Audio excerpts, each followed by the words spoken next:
It is the most expensive substance in the world by a wide margin. When it was first proposed, it was actually proposed in jest. However, decades later, the joke turned out to have been true.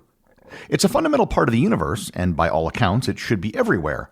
Yet, it can't be found anywhere, and physicists aren't really sure why. Learn more about antimatter, how it was discovered, and what it is on this episode of Everything Everywhere Daily.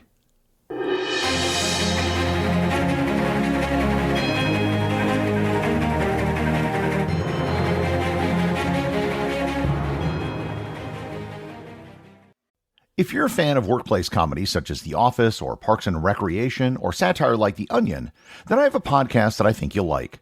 Mega. Mega is an improvised comedy podcast conducted by the staff of a fictional megachurch.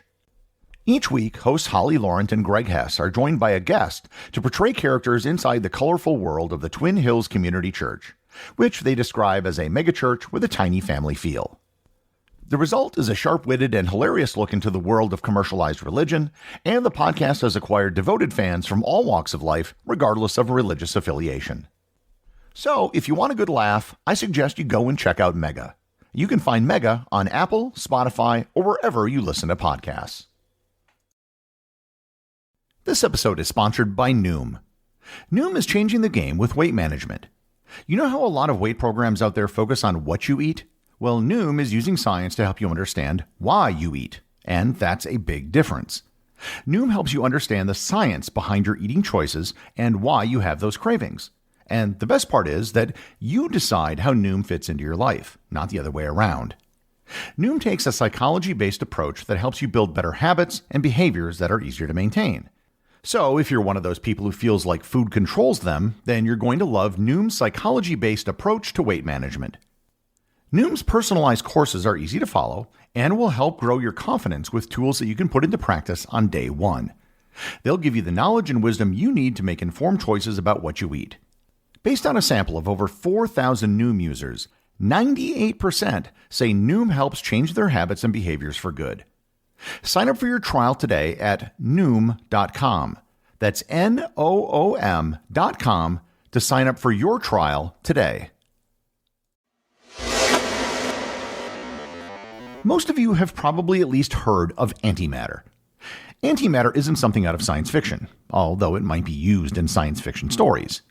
Antimatter is a real thing, and it isn't just real, it's a fundamental part of the universe.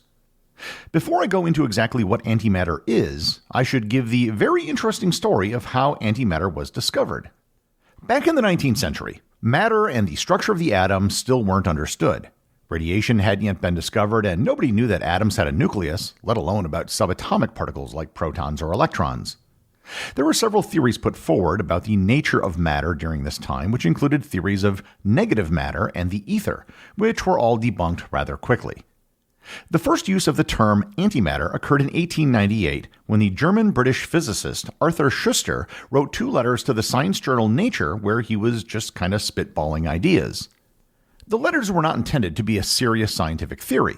Schuster talked about anti-atoms, which could then create anti-molecules, which could then create full anti-solar systems.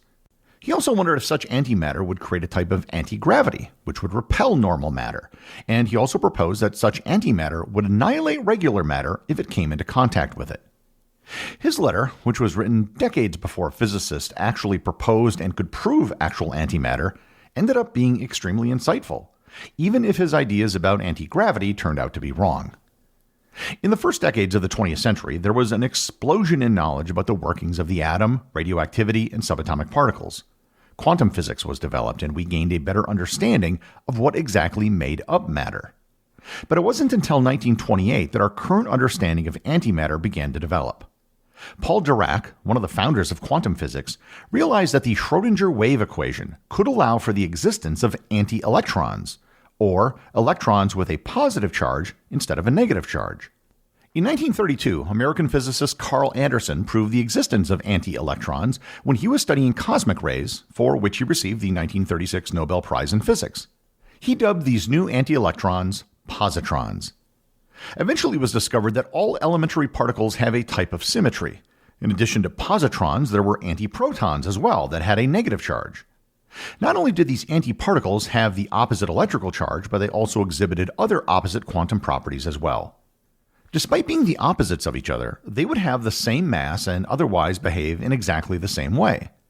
There's a whole lot more to the physics behind antimatter beyond saying that they're opposites of each other, but for the purpose of this episode, I think that explanation will suffice. A discussion of quarks, antiquarks, and elementary particles I will leave for a future episode. It turned out that antimatter is being created all the time around us, albeit in very small amounts. When Carl Anderson discovered antimatter, he was looking at cosmic rays, which it turns out create antiparticles when they collide at high speeds with particles in the atmosphere. Likewise, beta radioactive decay produces positrons as well as electrons.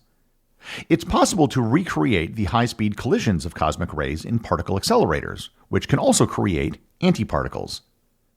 It turns out that particles and antiparticles exhibit a type of symmetry, so that when you create an electron, you also create a positron. When you create a proton, you also create an antiproton. Perhaps the best known attribute of antimatter is that if it comes into contact with regular matter, the two particles will annihilate each other. The interaction will result in the creation of high-energy photons, usually in the form of gamma rays, as well as neutrinos and possibly some other particles and antiparticle pairs. The conversion of matter and antimatter into energy behaves according to the equation from Albert Einstein that you're probably familiar with, E equals mc squared. The energy created would be equal to the mass of the particle and antiparticle times the speed of light squared. Suffice it to say, converting a little bit of mass can result in an enormous amount of energy. At this point, you might have noticed a problem with what I've just told you. If matter and antimatter are produced in pairs, and if matter and antimatter annihilate each other upon contact, then why do we exist in a world made up of matter? There should have been just as much antimatter as matter which was produced during the Big Bang. As far as we can tell, the entire observable universe is made up of regular matter. If there were antimatter galaxies out there, there would have to be some boundary between the matter and antimatter universe, and that would produce a lot of gamma rays. And that has never been observed. Moreover, given the energy levels that would be involved, it should be something that would be very easy to observe. So then, where's all the antimatter? This is actually one of the biggest outstanding questions in physics. There's no definitive answer to this question at this point, but the current thinking is that in the moments after the Big Bang, there must have been some imbalance in the amount of matter and antimatter for some reason.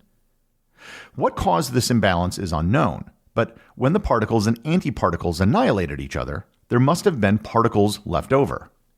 Either this initial leftover matter became the basis for the entire universe, or the asymmetry manifests itself after each annihilation, creating an ever larger surplus of regular matter each time until there was no antimatter anymore. To answer this question, and again, it's one of the biggest outstanding questions in all of physics, you're going to have to study antimatter. But there is an enormous problem. How can you study something when even the most basic interaction with the substance will destroy it? This is indeed a huge problem, but it's an engineering problem, not necessarily a physics problem. It starts with the creation of antimatter. As I mentioned, it's possible to create antimatter in a particle accelerator. Certain high-energy collisions will create particle-antiparticle pairs. Creating an antiparticle in a particle accelerator is actually the easy part. Once you create the antiparticle, you then have to separate it from the particle. And everything from here on out has to be done in an almost perfect vacuum, because if even a single atom of regular matter were to interact with the antimatter, it would disappear. The antiparticle is then whizzing around at speeds near the speed of light inside the particle accelerator, which poses two problems. The first is, how do you contain it so it doesn't touch anything? This is done with powerful magnets. Because antimatter exhibits the same properties as regular matter, it can be contained by magnets in the same way that regular matter can. The magnetic containment has to be constant, or else you'll get an interaction with matter when it touches the walls. Assuming the antiparticle is contained, you then have to decelerate the particle. Yes, it has to go into a particle decelerator. This too is done with magnets, and it's basically the opposite of a particle accelerator. Finally, once you've slowed it down enough, you can contain it in what's known as a magnetic bottle. In 2011, researchers at CERN in Switzerland managed to create the first anti-hydrogen atoms, consisting of an antiproton and a positron. They were able to store the anti-hydrogen atoms for a whopping 17 minutes. In 2014, CERN also managed to send anti-hydrogen atoms in a magnetic beam, and they counted a whopping 80 anti-hydrogen atoms. The current record for storing antiprotons is 405 days using what's known as a penning trap. Penning traps are magnetic devices that only work on charged particles like antiprotons or positrons, not neutral objects such as an anti-hydrogen atom. The process is incredibly difficult and incredibly expensive, and the end result is just a very small number of antiparticles. The process is so expensive and the results are so meager that on a per-weight basis, antimatter is the most expensive substance in the universe. It's so expensive that estimates place the value of 1 gram of antihydrogen at somewhere between $62.5 to $2,700 trillion. Regardless of what estimate you use, it would be many times more than the entire gross national product of the United States and potentially more than the entire economic activity of the world. At the current rate of production, however, it would take 10 billion years to make 1 gram of antihydrogen. Despite the incredibly small amount of antimatter which has been produced, there have been limited studies on it, and it's confirmed many of the beliefs about how antimatter behaves the same as regular matter. There are plans to find more efficient ways to create or perhaps harvest antimatter. One is to send a craft with a magnetic bottle up to the Van Allen belt around the Earth, which contains a lot of energetic particles caught in the Earth's magnetic field, some of which include antiparticles. And the same could be done in the magnetic field around Jupiter. Even if you didn't get a lot, it would still be far more than what could be made on Earth. Everything I've talked about so far is mostly theoretical. Yes, antimatter does exist, but there's not very much of it, and what is created naturally disappears almost instantly. Could there possibly be a practical use for this stuff? The answer is yes. First, I'll start by addressing what many of you are probably thinking. If antimatter and matter annihilate each other, couldn't you make an incredibly terrifying bomb out of the stuff? In theory, yes, you could. However, as I've just explained, creating antimatter is really, really difficult and expensive. Entire antihydrogen atoms can't be stored for very long, and the number of atoms you can make is tiny. Even assuming that you could solve those problems, it would be incredibly dangerous. Even the slightest problem with the magnetic containment or the slightest break in the vacuum seal would literally make your antimatter weapon blow up in your face. The amount of matter which was converted to energy in the Hiroshima bomb was only about 3/4 of 1 gram of matter. So, given the cost estimates I gave above, it would require a large part of the entire world's economy to create enough antimatter to make what would today be considered a small atomic bomb.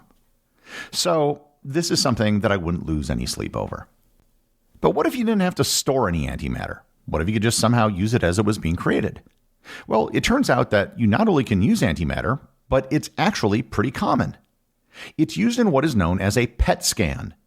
PET stands for positron emission tomography, and they're a pretty common tool in medicine.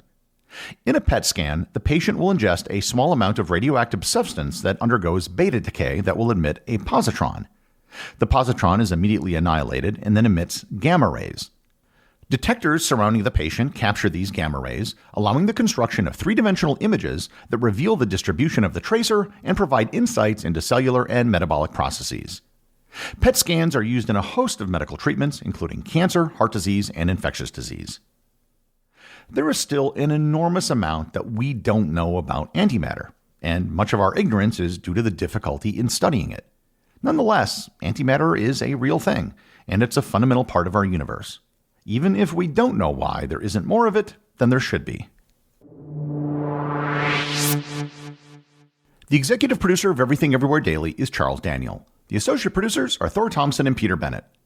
Today's review comes from listener AbHevMod010305 over on Apple Podcasts in the United States. They write, "Excellent for the entire family. I love podcasts, and my family finds this trait a bit annoying. This is the one podcast I can listen to with my entire family, which is quite the feat considering the 16-year age gap between my eldest and youngest children. Bravo. And please keep the content flowing. Well, thanks, AbHevMod.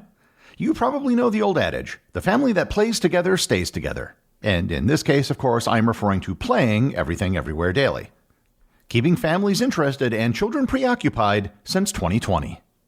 Remember, if you leave a review or send me a boostagram, you too can have it read in the show.